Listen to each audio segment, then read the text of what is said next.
2월 5일 하나님께서 우리에게 주시는 말씀입니다. 누가복음 11장 27절부터 36절까지입니다. 제가 읽겠습니다.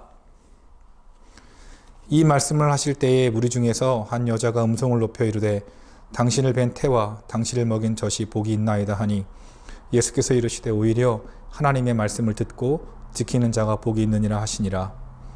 무리가 모였을 때에 예수께서 말씀하시되 이 세대는 악한 세대라. 표적을 구하되 요나의 표적밖에는 보일 표적이 없나니 요나가 니느웨의 사람들에게 표적이 됨과 같이 인자도 이 세대에 그러하리라.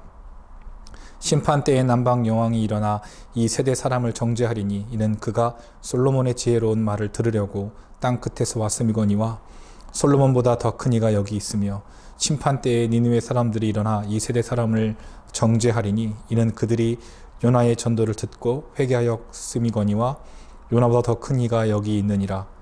누구든지 등불을 켜서 속에나 말 아래에 두지 아니하고 등경 위에 두나니 이는 들어가는 자로 그 빛을 보게 하려 함이라. 내 몸의 등불은 눈이라. 내 눈이 성하면 온 몸이 밝을 것이요 만일 나쁘면 내 몸도 어두우리라. 그러므로 내 속에 있는 빛이 어둡지 아니한가 보라. 내 온몸이 밝아 조금도 어두운 데가 없으면 등불의 빛이 너를 비출 때와 같이 온전히 밝으리라 하시니라. 아멘. 좋은 인간관계를 맺기 위해서 여러 가지가 필요하지만 무엇보다 이 상대의 이야기를 잘 듣고 공감해주는 이 반응이 중요합니다. 좋아하는 사람에게는 당연히 좋은 반응을 얻게 되고 불편한 사람에게는 이 불편한 반응을 보이는 것이 바로 우리입니다.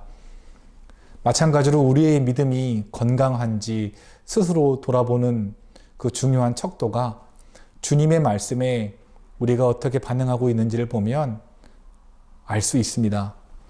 오늘 본문에 보면 세 이야기가 나옵니다. 먼저는 한 여인이 주님의 축기 사역을 본 후에 당신 같은 아들을 둔 어머니는 얼마나 복된가 하는 장면과 두 번째는 표적을 보여달라는 이 무리들의 요구에 요나와 솔로몬의 남방 여왕 두 가지 표적 외에는 보일 것이 없다고 말씀하십니다.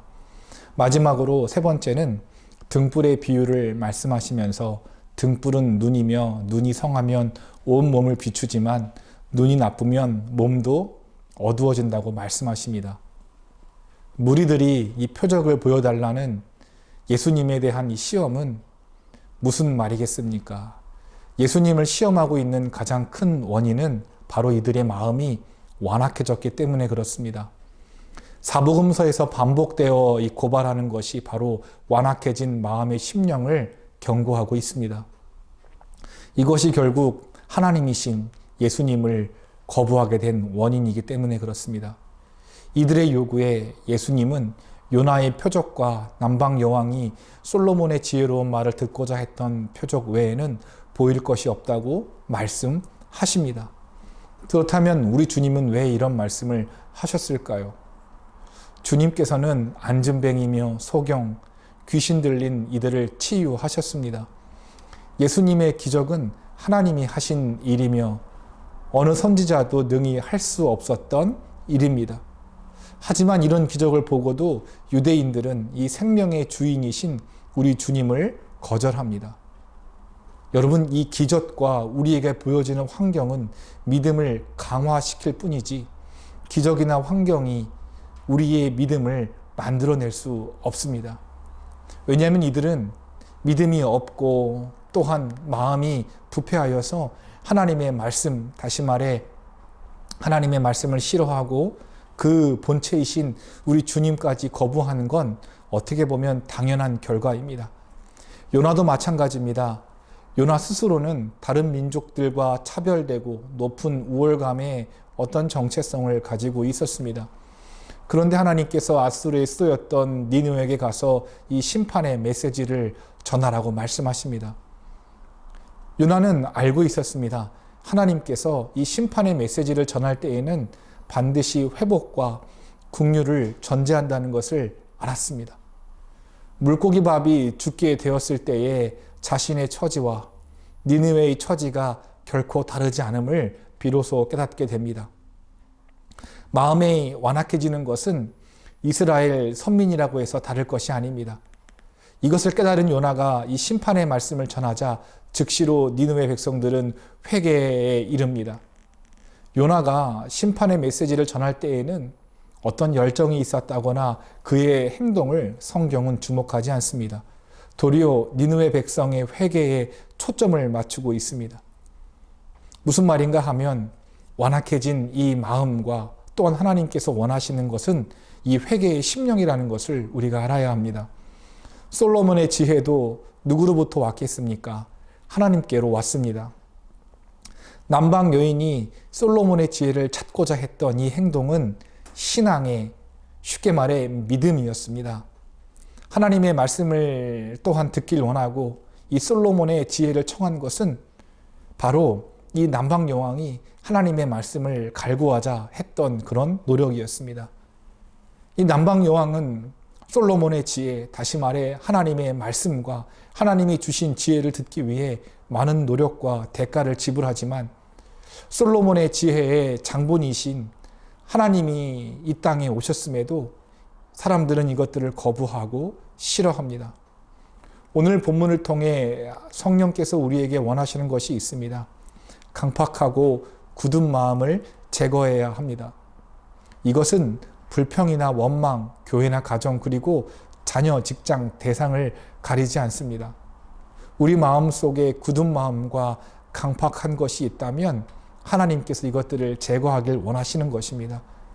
뿐만 아니라 하나님께서 우리에게 더 원하시는 건 바로 하나님께서 말씀하실 때에 듣고 우리의 마음이 부드러워져서 아멘하는 이 순종을 원하십니다. 오늘 이 말씀을 듣고 하루 동안 우리 마음속에 하나님의 말씀을 거부하거나 아니면 완악해졌다면 회개하고 다시 정말 이 상한 마음, 하나님께 간절히 은혜를 구하는 이 참회의 마음을 회복하는 하루 되시기를 주님의 이름으로 기도합니다. 기도하겠습니다. 하나님 아버지 은혜를 진심으로 감사합니다. 우리 마음속에 날마다 부드러운 마음 주십시오. 우리 성령께서 말씀을 통해 말씀하실 때에 우리 마음이 부드러워 바르게 반응할 수 있는 저희들 되게 하시고 오늘 하루 혹시나 우리의 마음이 강팍해져 있다면 회개해서 다시금 주님 말씀을 환영하며 또한 순종하는 하루 되게 도와주십시오. 감사드리며 사랑이 많으신 예수님의 이름으로 기도합니다. 아멘.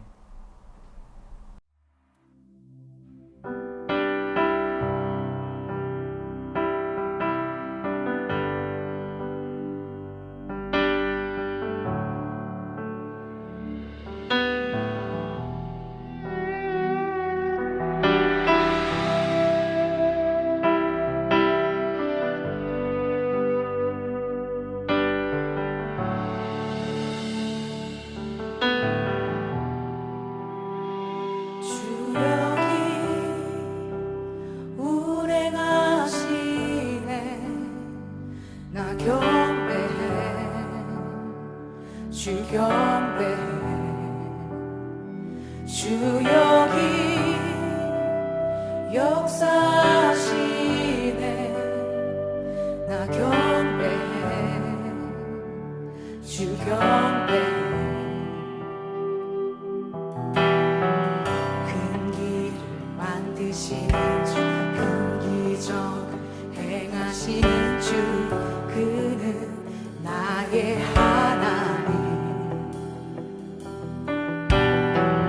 약속을 지키시는 주 어둠 속에 빛이 되시는 그는 나의 하나님